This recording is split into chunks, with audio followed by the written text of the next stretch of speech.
السلام عليكم ورحمة الله وبركاته. بسم الله الرحمن الرحيم. إن الحمد لله نحمده ونستعينه ونستغفره ونؤمن به ونتوكل عليه ونعوذ بالله من شرور أنفسنا ومن سيئات أعمالنا. من يهده الله فلا مضل له ومن يضلله فلا هادي له. ونشهد أن لا إله إلا الله وحده لا شريك له له الخلق والأمر وهو على كل شيء قدير. ونشهد أن سيدنا وسندنا ومولانا وحبيبنا وشفيعنا محمدا عبده ورسوله صلى الله عليه وعلى آله وأهل بيته وأزواجه وأصحابه وذرياته وبارك وسلم تسليما كثيرا كثيرا. أما بعد فأعوذ بالله من الشيطان الرجيم. بسم الله الرحمن الرحيم. هو الذي بعث في الأميين رسولا منهم يتلو عليهم آياته ويزكيهم ويعلمهم الكتاب والحكمة وإن كانوا من قبل لفي ضلال مبين.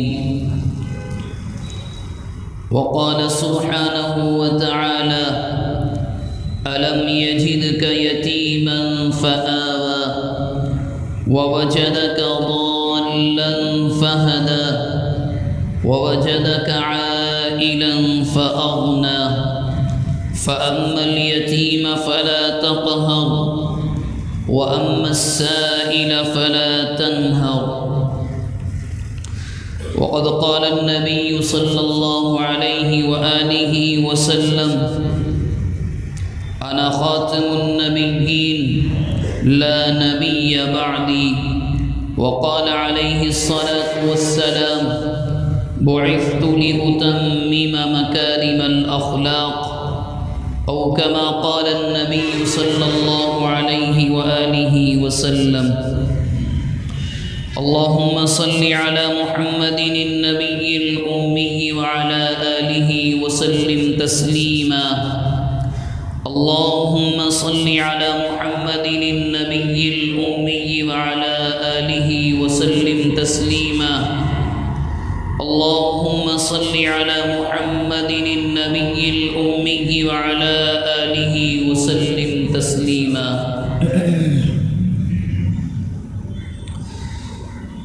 قابل احترام بزرگوں، عزیزوں اور دینی بھائیوں، اللہ تبارک و تعالی نے اس پوری کائنات کی رہنمائی اور کامیابی کے لیے میری، آپ کی، ہر ایک کی ہدایت اور فلاح و بہبود کے لیے نبی اکرم صلی اللہ علیہ وآلہ وسلم کو اس دنیا میں بحیثیت آخری نبی بنا کر کے مبعوث فرمایا. اسی نبی امی اور ہم سب کے آقا سرور کونین رحمت دو عالم صلی اللہ علیہ وآلہ وسلم کی حیات طیبہ کا ذکر مبارک ہمارے یہاں تقریباً 1.5 مہینے سے، یعنی کہ 6 جمعوں کے خطبوں سے جاری ہے، اور کوشش یہی ہے کہ آپ صلی اللہ علیہ وسلم کی حیات طیبہ اور سیرت مبارکہ کے اہم پہلو سامنے آئیں تاکہ ہم اور آپ اور ہم میں سے ہر ایک اور جہاں تک یہ بات پہنچے کچھ نہ کچھ ہم سبق حاصل کریں، کیونکہ قرآن مجید نے یہ صاف صاف کہا ہے سورہ احزاب کے تیسرے رکوع کی جہاں سے شروعات ہوتی ہے، لَقَدْ كَانَ لَكُمْ فِي رَسُولِ اللَّهِ أُسْوَةٌ حَسَنَةٌ، کہ اللہ کے رسول کی زندگی میں اور آپ کی حیات طیبہ میں بہترین نمونہ تمہارے لیے موجود ہے۔ اور آپ صلی اللہ علیہ وسلم کی جو حیات طیبہ ہے، جو آپ کی نبوی زندگی ہے، وہ بہت چھوٹی سی ہے، صرف 23 سالہ، 20 پر 3 سال، اتنی چھوٹی سی آپ صلی اللہ علیہ وسلم کی یہ نبوت والی زندگی ہے، جس میں کا اکثر حصہ تو آپ نے اپنی جائے پیدائش یعنی مکہ مکرمہ میں 13 سال گزارے، اور عمر کا آخری حصہ بإذن الہی ہجرت کر کے مدینہ طیبہ میں 10 سال گزارے، اور بقیہ جو عمر کے 40 سال ہیں، آپ کی عمر کے 40ویں سال میں آپ کو نبی بنایا گیا تھا۔ تو یہ جو چھوٹی سی زندگی ہے آپ کی نبوت کی نبوی زندگی، یہ بڑی حیران کن ہے اور بڑی حیرت میں ڈالنے والی ہے۔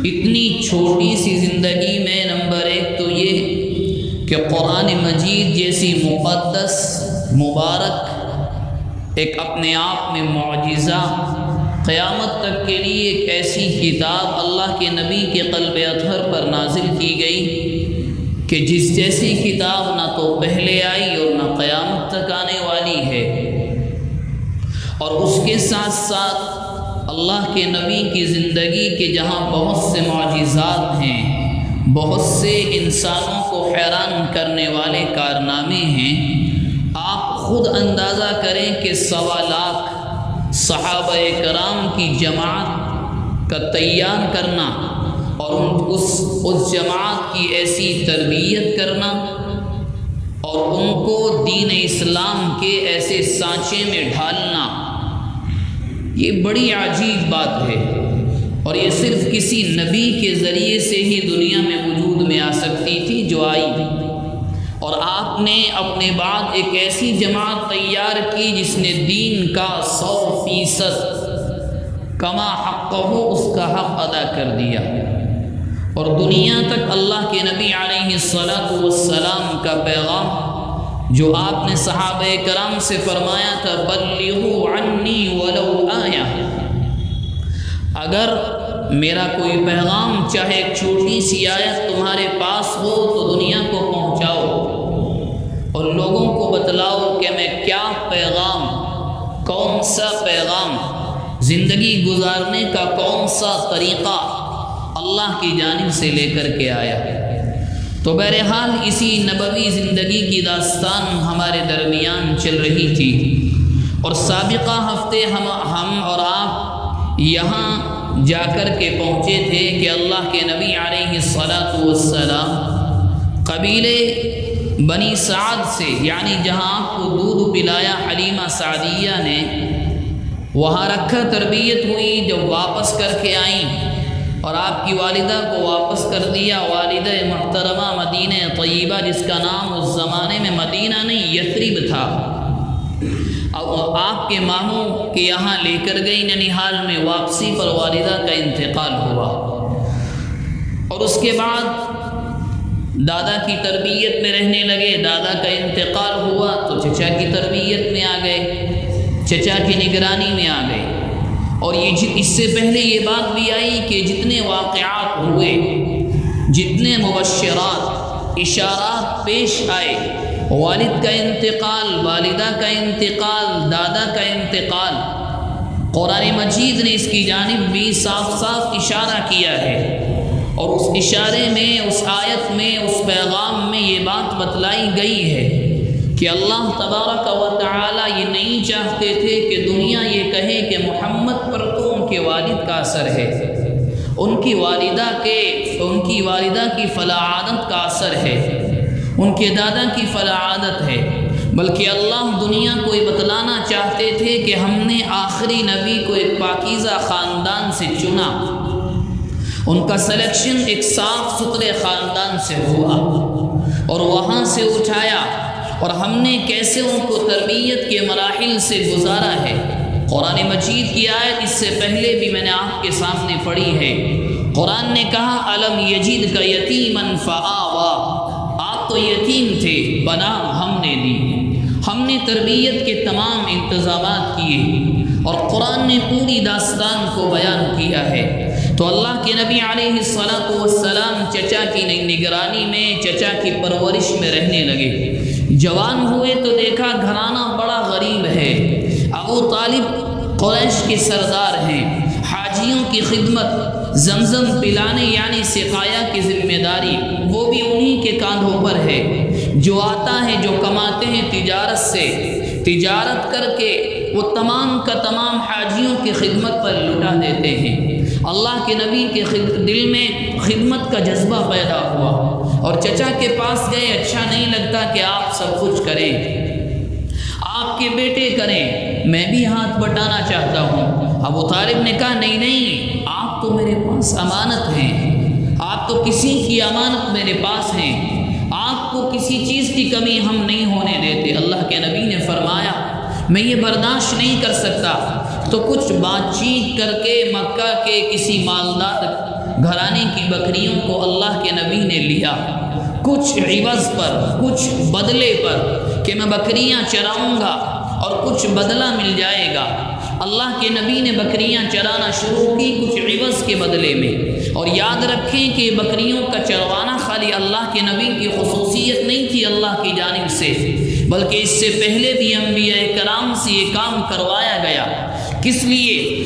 انبیاء کو اللہ نے اپنی جانب سے بھیجے جانے والے پیغمبروں کو یہ سمجھانے کی کوشش کی کہ جس طرح بکری کا مزاج اور اس جانور کا مزاج ہر وقت سیم اور یکساں نہیں رہتا، وقت وقت پر بدلتا رہتا ہے۔ آپ ایک وقت کہیں گے آپ کے اشارے پر یہ جانور چلے گا، دوسرے ہی لمحے اس کا مزاج، اس کا موڈ بدل جائے گا۔ بلکہ ایک مرتبہ سیدنا حضرت موسیٰ علیہ السلام بکریوں کو چرا رہے ہیں، وہ جانور اور وہ بکری آپ کے اشارے پر نہیں چلی، غصے میں مار دیا۔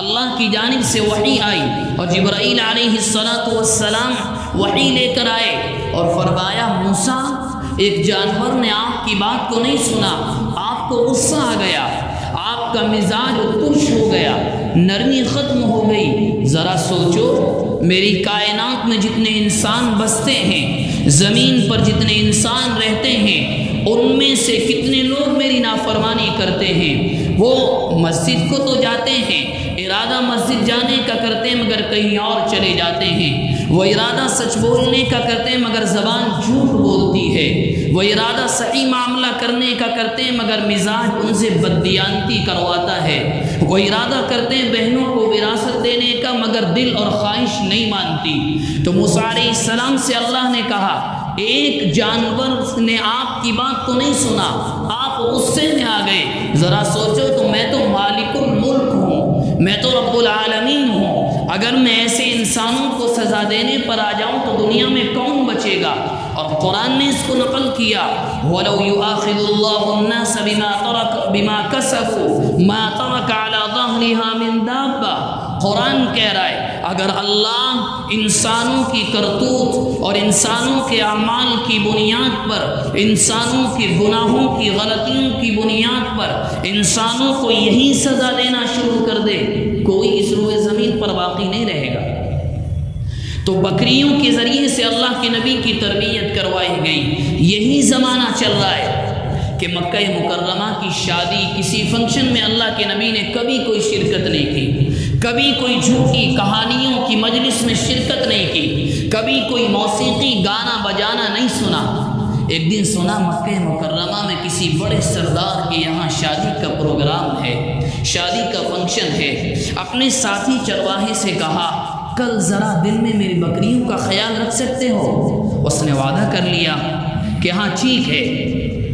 اللہ کا نبی رات کو ارادہ کر کے گیا اور محمد رسول اللہ گئے، میں اس فنکشن میں شرکت کروں، کیوں اب جوان ہو چکا ہوں، ان پروگرامز میں کبھی میں نے شرکت نہیں کی، کبھی شامل نہیں ہوا، معلوم تو ہو ہمارے ہاں ہوتا کیا ہے، شادیوں میں کیسے کہانیاں سنائی جاتی ہیں۔ اور مکہ مکرمہ کی شادیاں شراب نوشی عام ہوتی تھی، جھوٹی کہانیاں بیان کی جاتی تھی، وہاں ناچ گانا ہوتا تھا، سب کچھ چلتا تھا۔ اللہ کے نبی وہاں پر گئے تو خود فرماتے ہیں فَغَلَبَنِيَ النَّوْمُ، وہ پروگرام بھی شروع نہیں ہوا اور مجھے نیند آ گئی، اور نیند بھی ایسی آئی صبح کے سورج کی کرنیں، صبح کے سورج کی شعاعیں جب میرے چہرے پر پڑی تو آنکھ اس وقت کھلی۔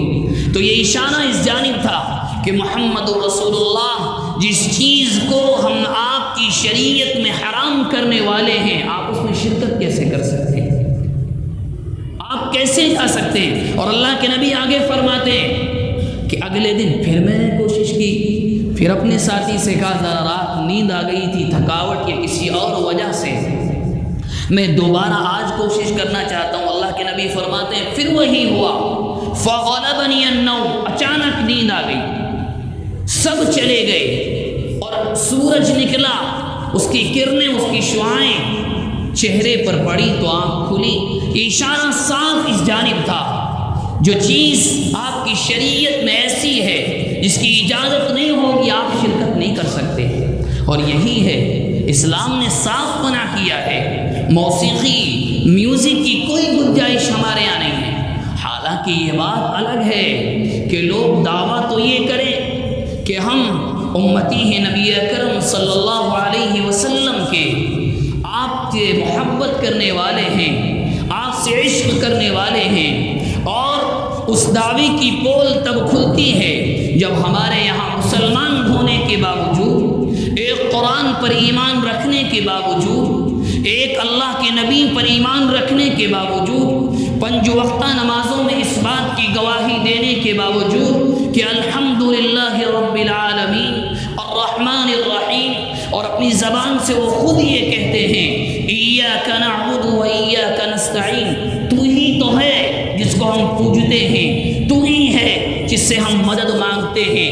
ان تمام دعووں کے باوجود، ان دعووں کی پول اور ان دعووں کا جھوٹا ہونا اس وقت معلوم ہوتا ہے جب فنکشن ہال کو کرائے پر لے کر خود اپنی جانب سے 50 یا 1 لاکھ روپیہ خرچ کر کے ہماری قوم کے افراد، گھر والوں، خواتین اور بچوں کی خواہش کو پورا کرنے کے لیے، یا آپ یہ بھی کہہ سکتے ہیں کہ زمانے کو بتلانے کے لیے ہم مالدار ہیں، ہمارے پاس پیسہ ہے، ہم لکھپتی ہیں، ہم جائیداد والے ہیں، گویوں کو، گانے والوں کو بلا کر باقاعدہ مجلسوں کو آباد کیا جاتا ہے، اور اس کے بعد وہ سمجھتے ہیں کہ ہم اللہ کے نبی کے امتی ہیں، ان چیزوں سے کوئی فرق نہیں پڑتا، تو آپ غلط ہیں۔ اللہ کے نبی نے یہاں تک فرمایا ہمارے مذہب میں گانا بجانا تو دور کی بات، اس کے آلات، موسیقی جس میں بجتی ہے، جس سے وہ آواز آتی ہے، وہ بھی حرام ہے۔ اب آپ خود غور کر لیں ہم کہاں ہیں۔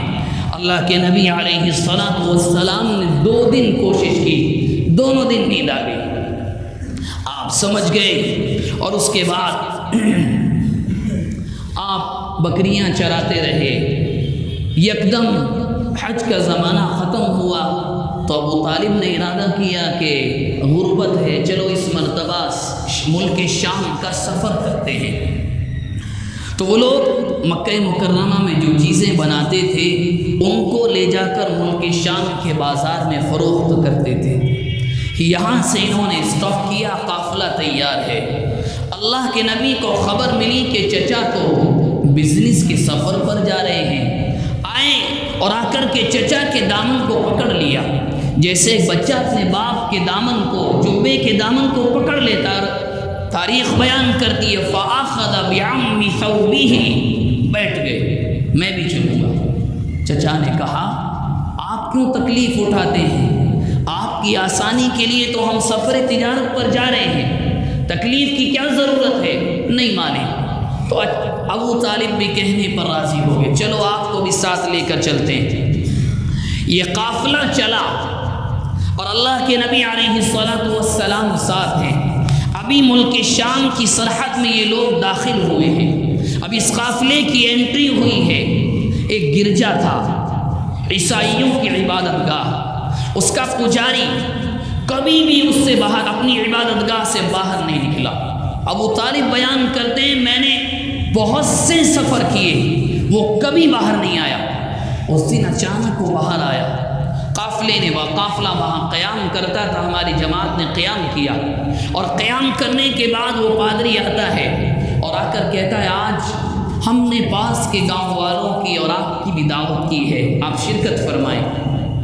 یہ تمام لوگ شرکت کے لیے گئے، پورا قافلہ، تمام گاؤں والے آ گئے۔ پادری انٹری گیٹ پر، داخلی دروازے پر کھڑے ہو کر دیکھ رہا ہے اور ابو طالب سے پوچھا آپ کسی کو چھوڑ کر تو نہیں آ گئے؟ کوئی پیچھے تو نہیں رہ گیا؟ ابو طالب نے کہا نہیں، ایسا تو کوئی اہم آدمی نہیں ہے جس کو ہم نے پیچھے چھوڑ دیا۔ تو پادری نے کہا ذرا سوچیں، دماغ پر زور ڈالیں۔ ابو طالب نے کہا ایک میرا بیٹا ہے، وہ قافلے کی سامان کی حفاظت کے لیے اس کو میں نے وہاں چھوڑ دیا ہے۔ تو پادری نے کہا جس کے لیے ہم نے دسترخوان بچھایا آپ اسے ہی چھوڑ کر آ گئے۔ محمد رسول اللہ کو ابو طالب لے کر آئے۔ پادری نے پوچھا، جب ابو طالب نے یہ کہا کہ میرا بیٹا ہے تو اس نے کہا کذبت ابو طالب، یا ابا طالب آپ جھوٹ بول رہے ہیں، آپ جھوٹ بول رہے ہیں۔ کہا اقسم باللہ، میں اللہ کی قسم کھا سکتا ہوں آپ جھوٹ بول رہے ہیں، کیوں آپ کا بیٹا ہو ہی نہیں سکتا؟ تو انہوں نے کہا نہیں، ہاں میرے بھائی کا بیٹا ہے عبداللہ کا۔ اس نے کہا میں وہی تو کہہ رہا ہوں، جو بچہ آپ کے ساتھ ہے اس کے بارے میں جو ہم نے پڑھا ہے اس کا باپ تو زندہ ہو ہی نہیں سکتا، جو ہماری کتاب یعنی انجیل ہمیں بتاتی ہے اس کا والد تو زندہ ہو نہیں سکتا۔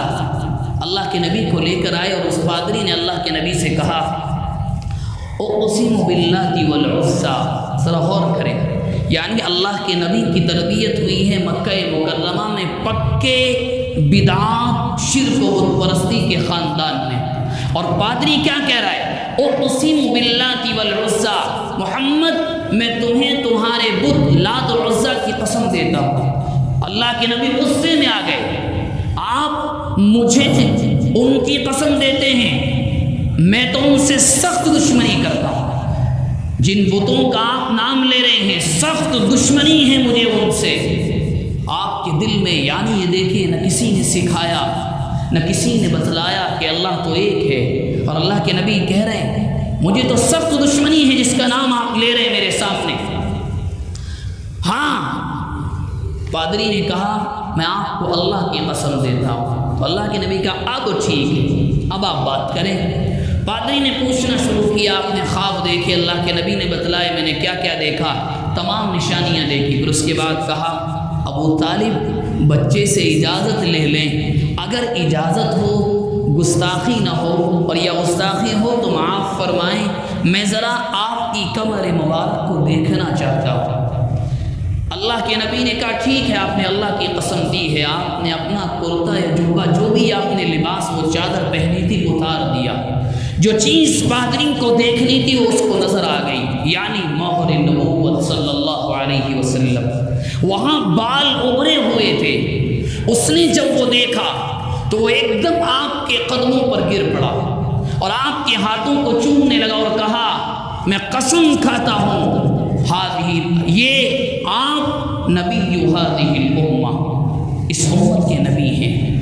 اور ابو طالب سے کہا ابو طالب خدا کے لیے میرا مشورہ مانو، ان کو یہاں سے آگے مت لے کر جانا، جہاں آپ جا رہے ہیں وہ یہودی رہتے ہیں، یہ اس امت کے نبی ہیں، آنے والا زمانہ تمہیں بتلائے گا وہاں لے کر مت جانا، خطرہ یہ ہے کہ یہودی ان کو نقصان پہنچائیں گے، آپ ان کو مکہ واپس کر دیں۔ ابو طالب نے سوچا اتنی دور آ گئے ہیں، ہمارا جانا تو مشکل ہے، کچھ لوگوں کے ساتھ اللہ کے نبی علیہ الصلاۃ والسلام کو یہیں سے مکہ مکرمہ واپس کر دیا، آپ چلے جائیں، اور آپ کو بچا لیا تاکہ کوئی نقصان نہ پہنچے۔ آپ علیہ الصلاۃ والسلام واپس آ گئے، وہ قافلہ بھی واپس آ گیا، آپ ایسے ہی بکریاں چراتے رہے۔ یہ تمام واقعات اشارہ دے رہے تھے کہ اللہ کے نبی، اور تقریباً اب یقین کامل ہو چکا تھا کہ یہ انسان اللہ کا آخری نبی ہے، یہ اللہ کے نبی ہیں۔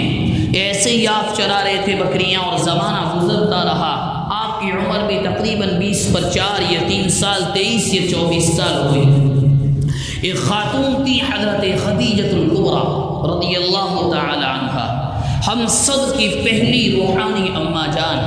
تمام ایمان والوں کا جو رشتہ ازواج مطہرات سے ہے، پہلی آپ کی زوج محترمہ، بڑی مالدار خاتون، اور اتنی مالدار، بعض مورخین نے تو یہاں تک کہا ہے مکہ کے تمام مالداروں کا مال ایک جانب اور خدیجہ کے مال کو ایک جانب رکھیں، تب بھی خدیجہ مکہ کی سب سے بڑی مالدار تھی۔ بڑے سرداروں نے نکاح کے رشتے بھیجے تھے، سب کو انکار کر دیا، نہیں کرنا کسی سے نکاح۔ ورقہ ابن نوفل جو اس زمانے میں مکہ کے ایک بڑے پڑھے لکھے آدمی تھے، ان کی رشتے میں بہن لگتی تھی، تو انہوں نے تجارت کی غرض سے اللہ کے نبی کو اپنا مال دے کر اور اپنے غلام میسرہ کو بھیجا کہ جاؤ تجارت کر کے آؤ۔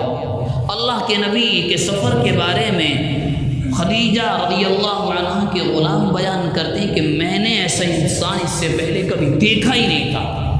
مکے میں ماحول یہ تھا کہ غلام آقا کے ساتھ بیٹھ بھی نہیں سکتا، پانی پی بھی نہیں سکتا، کھا بھی نہیں سکتا، ساتھ چل بھی نہیں سکتا۔ وہ غلام کہتا ہے میں نے محمد کو دیکھا، چلتے ہیں تھوڑی دور، کہتے ہیں اب آپ کی باری، آپ بیٹھے، خود اتر جاتے، خود چلتے، اور ساتھ میں بیٹھ کر کھلاتے، اس برتن سے پیتے جس سے میں پیتا۔ میں یہ تمام باتیں دیکھ کر حیران رہ گئی، یہ کیا ہے؟ یہ انسان عجیب ہے، اس کے اخلاق بڑے نرالے ہیں، ایسا تو آج تک دیکھا بھی نہیں ہے۔ وہ تمام باتیں جب وہاں وہ چلے، مکہ کی چیزیں وہاں لے جا کر بیچی، تو مکہ والے وہاں سے عام طور پر کچھ خرید کر نہیں لاتے تھے، خالی جو پیسے سکے ملتے سونے چاندی کے لے آتے۔ اللہ کے نبی نے ایک کام الگ کیا، ہم نے یہاں چیزیں بیچی، مال ملا، ملک شام کا سامان خریدو، مکہ میں لے جا کر بیچیں گے، اور یہ کیا، اپنے آپ کو دگنا نفع ہوا، اور پوری ایمانداری کے ساتھ، جس کی بنیاد پر مکہ والے آپ کو امین اور صادق کہتے تھے، لے جا کر کے پیش کر دیا خدیجہ رضی اللہ عنہا کے یہاں کہ یہ تجارت کی ہے، پوری ایمانداری کے ساتھ۔ میسرہ غلام نے جا کر تمام حالات بیان کیے اپنی آقا سے، تو حضرت خدیجہ نے کہا کتنا سوچا، کتنا اچھا ہو اگر میں محمد سے نکاح کر لوں۔ اور ایک عورت نفیسہ جن کا نام تاریخ میں ذکر کیا جاتا ہے، ان کو جو رشتوں کے کرانے والی بعض خواتین اسی قسم کی ہوتی ہیں، ان کو پیغام دیا کہ ذرا جا کر بات تو کریں۔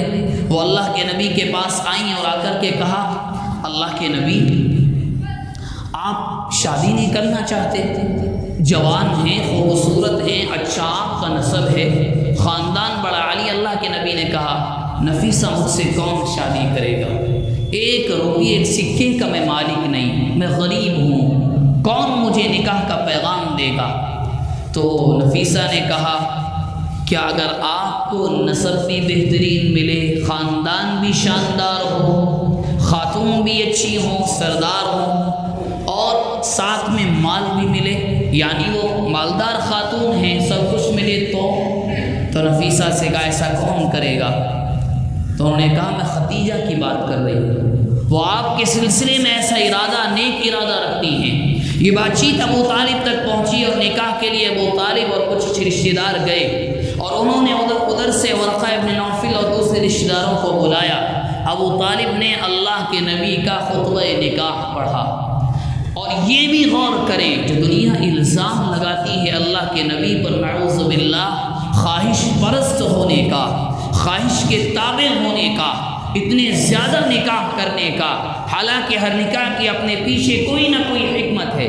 آپ غور کریں، خواہش پرست آدمی 25 سال کی عمر میں 40 سال کی عورت اور وہ بھی بیوہ ہو، کون نکاح کرتا ہے؟ کون نوجوان چاہتا ہے مجھ سے 15 سال بڑی خاتون سے میں نکاح کروں؟ کون چاہتا ہے؟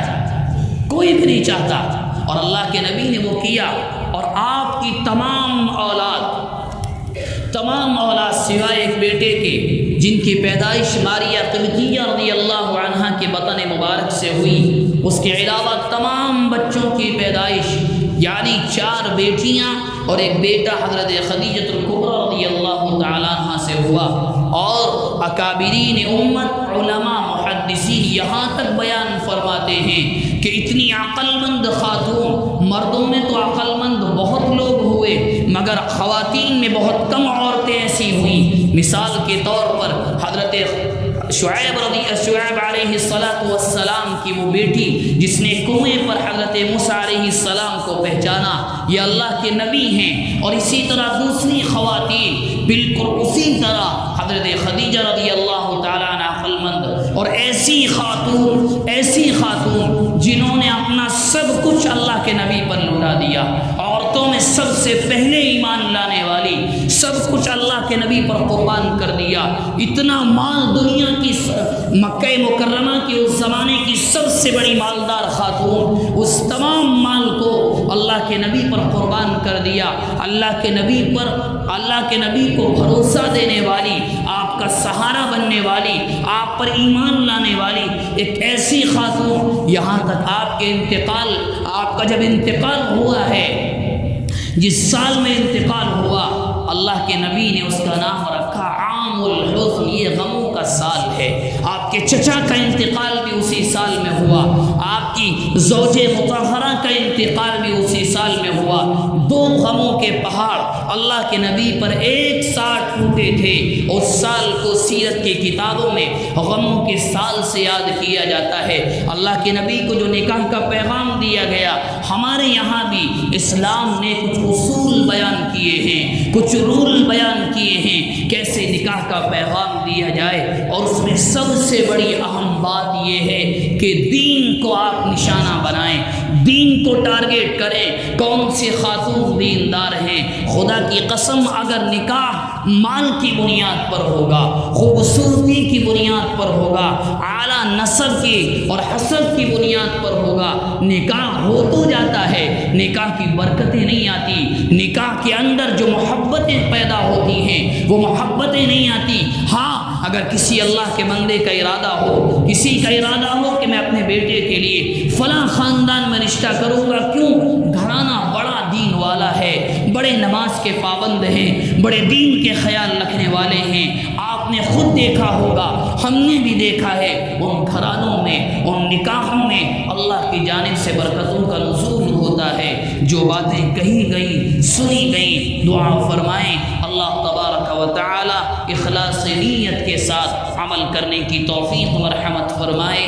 وآخر دعوانا ان الحمد للہ رب العالمین۔